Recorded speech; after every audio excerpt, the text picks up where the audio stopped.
I just got my hands on the ROG Xbox Ally, and while the ROG Xbox Ally X is insane, this might just be the smarter buy. Let's unbox it and talk about it. First things first, it just feels premium. Once you open it up, you'll be greeted with this thin piece of cardboard sitting right on top of the ROG Xbox Ally, which is wrapped in a protective plastic, and this right here is the part I've been waiting for. Look at that, an absolute beauty. The moment you hold it, it just feels solid. Now, I can't help but notice it's chunkier than the PlayStation Portal and the Nintendo Switch 2. I mean, just look at it, it's built like a tank. Anyway, we'll unpack that comparison in another video. Digging deeper into the box, you get the usual.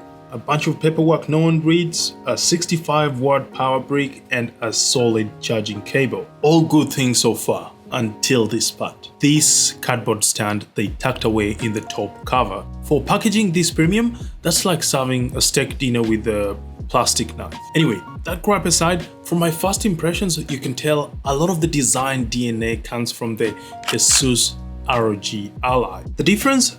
Those chunky ergonomic handles that perfectly fit into your hands, and the addition of that Xbox button on the top left side of the screen. Build-wise, like mentioned earlier, it's definitely chunky, but in a good way. It feels premium, and if you've ever used an Xbox controller, you'll feel right at home. The button layouts?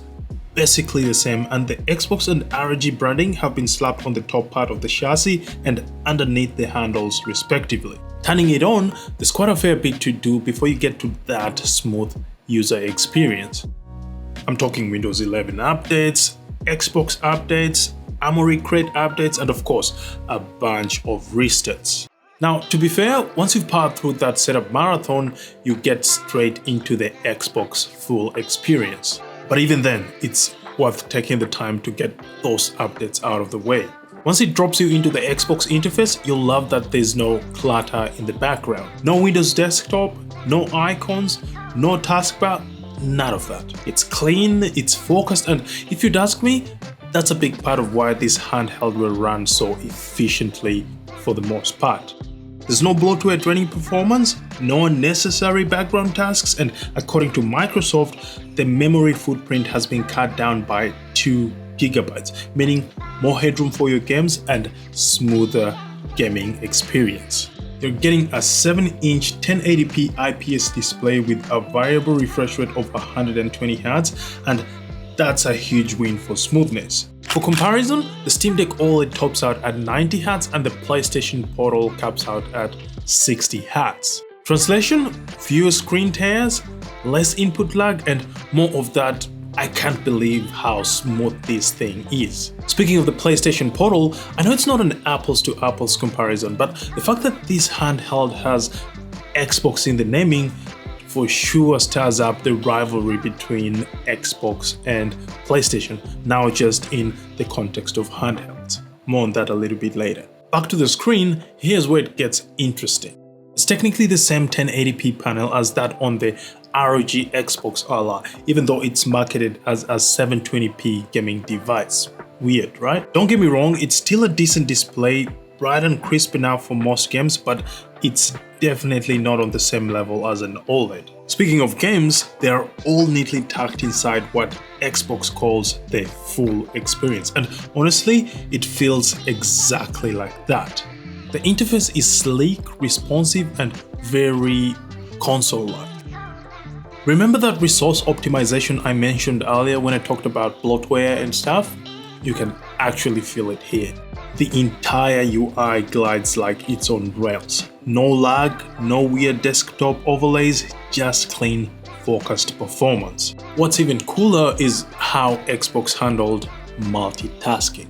You've got quick access to essentials like your browser, system tools, and settings. Simply long press the Xbox button and it will show you all the open windows with the option to stay in the Xbox interface or switch over to Windows. But here's the catch. Once you switch to Windows, everything you had open gets dumped into memory in the background. So if you want to jump back into the Xbox user interface, you'll need to reboot the system. Personally, it's not a deal breaker, but it definitely kills the vibe mid-session. Hopefully, ASUS and Microsoft streamlined that into something more seamless, just like the game bar works inside the Xbox Full experience. Speaking of which, the game bar is pretty impressive. You can pin widgets, jump between launchers, and here's the best part. You don't have to close one launcher just to open another. Everything has been aggregated into one clean library, and at the bottom of each game, you'll see the logo of its launcher. So whether your games live on Game Pass, Steam, or Epic, they are all lined up in one clean library. Now, if you want to use Windows 11, like I mentioned earlier, you'll need to hop out of the Xbox Full experience. The good news, you can install mods, tweak performance, or even use it as a mini PC. The not so good news, updates, and this is where things get very Windows-like. At first, I wasn't sure how they would work on a hybrid device like this one, but if the setup process is anything to go by, you know, the restarts, the progress bars, and a bit of fan noise, I guess we'll have to contend with that, at least for now. Oh, and don't forget, we'll still have to deal with Armory Crate updates. If you'd ask me, that shouldn't be even a thing on an Xbox handheld. The average consumer doesn't want to turn into an IT specialist just to get their device running smoothly, especially on a device that's supposed to simplify gaming.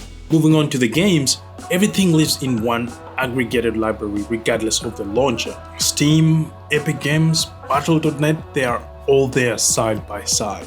To be honest, it's pretty cool seeing all your titles in one place. And I've got to say, I really like how it syncs progress across launchers. You don't have to remember where you left off or which platform you bought the game from, it just works. Here's the catch. While we all expected Xbox and PC games to shine here, the fact that it can play PlayStation games outside the official PC ports just caught me off guard. And that opens up a whole new conversation. I'm genuinely curious to see how the gaming community reacts to this, because if this keeps up, we're looking at the first handheld that blurs the line between Xbox, PC, and PlayStation gaming. Another thing worth mentioning is both the ROG Xbox Ally and the standard Xbox Ally come with Game Pass Premium, which is the mid-tier of the subscriptions. Now, if you'd ask me, for a device that costs this much, they should have thrown in Game Pass Ultimate instead, especially when you consider the recent price hikes. But hey,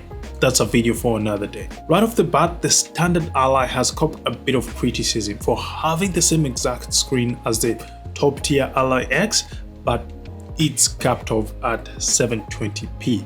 Honestly, it's not as bad as people make it sound. To be fair, on a 7-inch screen, 720p is actually okay, and when you consider that automatic super resolution is coming next year, it's actually not as bad as people make it sound. For anyone unfamiliar with ASR, this feature basically uses AI to bump up your visuals without sacrificing on performance. Think of it like DLSS but for every game, not just the ones that support it. In simple terms, you're technically playing on a 720p screen, but it looks like 1080p, and because the NPU handles the processing, there's zero impact on the performance. That means better visuals, smoother frame rates, and an even better battery efficiency, all at an entry price of $600. That's wild when you think about it. Now, granted, the super resolution benefits also apply to the ROG Xbox Ally X, but here's the key difference. There's a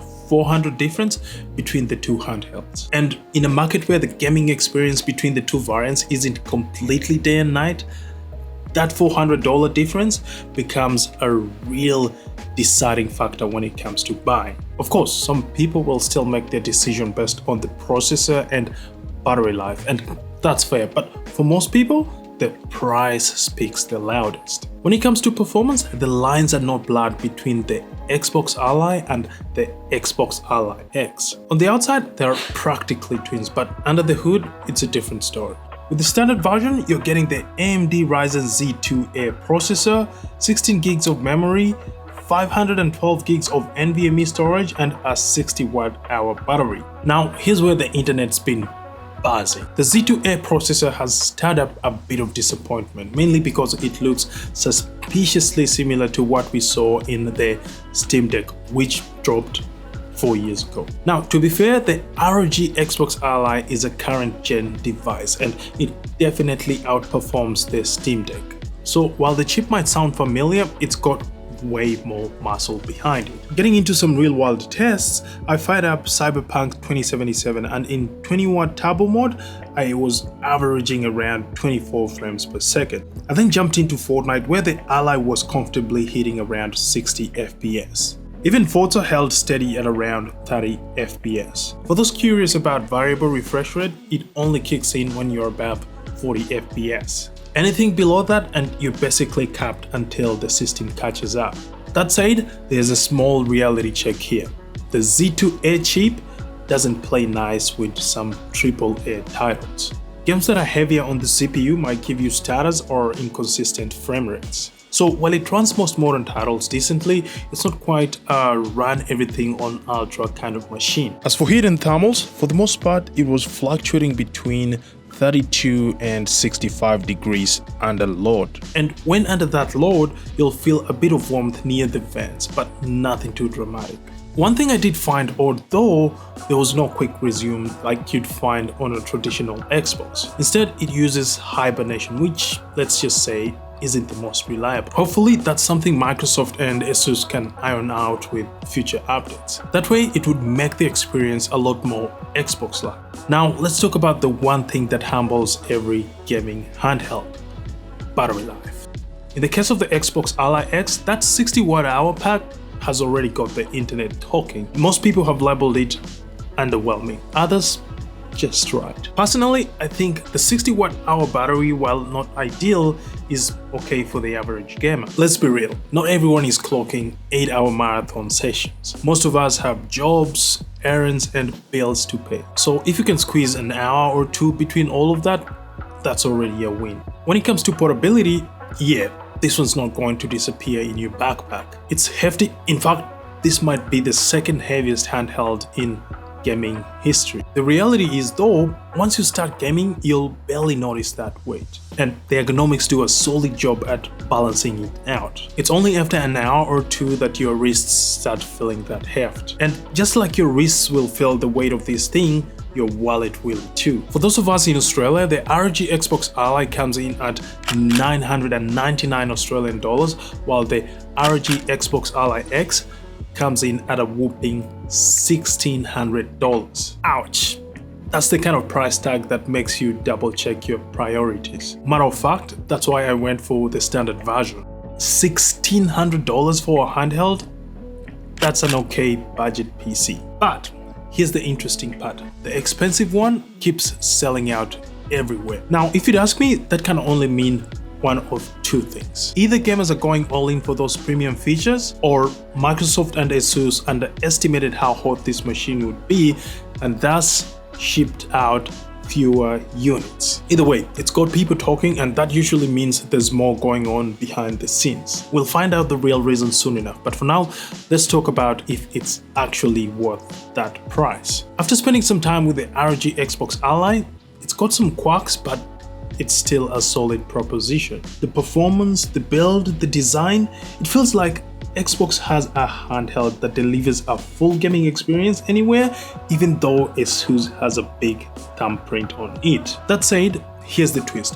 While everyone's talking about the ROG Xbox Ally X, I honestly think the standard ROG Xbox Ally might be the smarter buy. You're getting a performance that's not too far off, the same display and the same access to the Xbox ecosystem, just at a friendlier price. And when you factor in features like AI super resolution, decent battery efficiency, the standard Ally easily holds its own. For most people, it hits that sweet spot between power and value. Sure, the ROG Xbox Ally X might flex harder in specs and battery life, but the difference in performance isn't night and day. Not enough to justify that $400, at least in my opinion. Now, stepping back and looking at the bigger picture, PlayStation might have won the console wars, but this could ignite the handheld wars between Sony and Microsoft. The ROG Xbox Ally X and the standard Ally have definitely stirred up something. And if history tells us anything, Sony won't take that quietly. You can bet they're already sketching a proper PlayStation handheld. Well, that's it for now, guys. I hope you enjoyed and found this video helpful. As always, don't forget to like, subscribe, share, and click the notification bell to get notified whenever I post a new video. In the meantime, you can catch up on what the PlayStation Portal has been up to over here. Until then, people of the internet, I'm signing out. See you over here.